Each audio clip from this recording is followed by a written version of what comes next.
Nicolas, pour moi, c'est d'abord un ami fidèle. Dès mon arrivée au sein de la Fédération, il était aisé de voir ses qualités de leader positif. C'était un rassembleur. Nicolas a reçu apporter un vent de fraîcheur tout au long de son passage à la Fédération. Il aurait été comme la température de la Côte-Nord, frais et venteux, mais cela fait partie de son charme.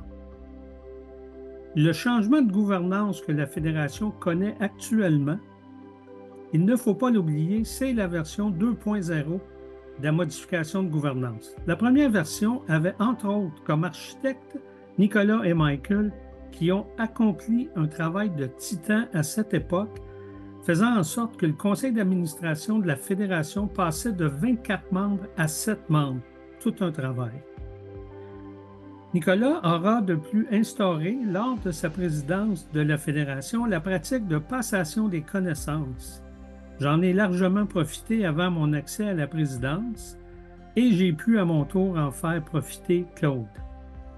Encore aujourd'hui, il demeure un grand bénévole, étant toujours impliqué au sein du comité provincial de discipline. Nicolas, merci pour ton implication. Merci pour tout. Merci d'être mon ami. Bonjour mon presse, heureux d'être là pour toi ce soir. J'étais extrêmement heureux de savoir qu'enfin on te reconnaissait à ta juste valeur.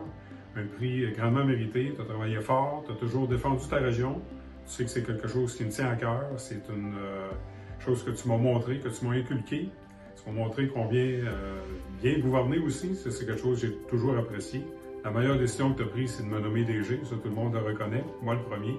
Écoute, félicitations au nom de tous les administrateurs, employés, amis que tu as sur la Côte-Nord.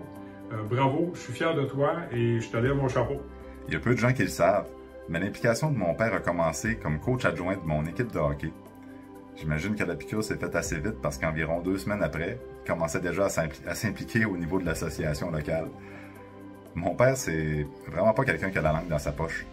Quand il voit un problème, tassez-vous de là parce que lui, il va le régler. C'est aussi quelqu'un avec un sens aigu de la justice, qui va penser au bien commun avant ses propres ambitions. Je pense que c'est ce qui fait de lui un aussi bon rassembleur.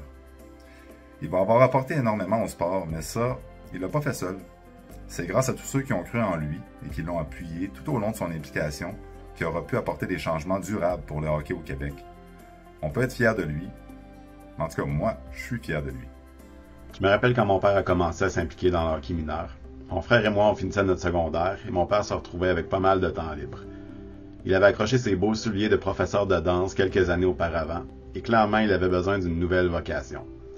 Et ce fut rapidement évident qu'il avait trouvé la bonne avec le hockey mineur.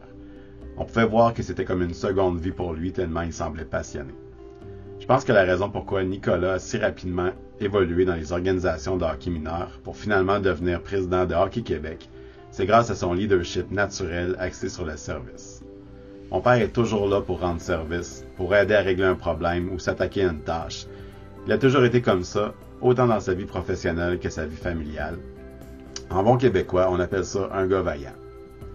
Et si on combine ça à son charisme, sa facilité à parler aux gens et son courage de prendre des positions pas toujours populaires, c'est pas surprenant qu'il a été aussi apprécié en tant que président.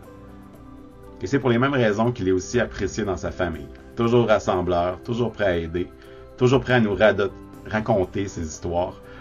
Ceux d'entre vous qui avaient connu son petit côté baveux, il continue de pratiquer son art avec ses petits-enfants qui se font un grand plaisir de lui rendre l'appareil.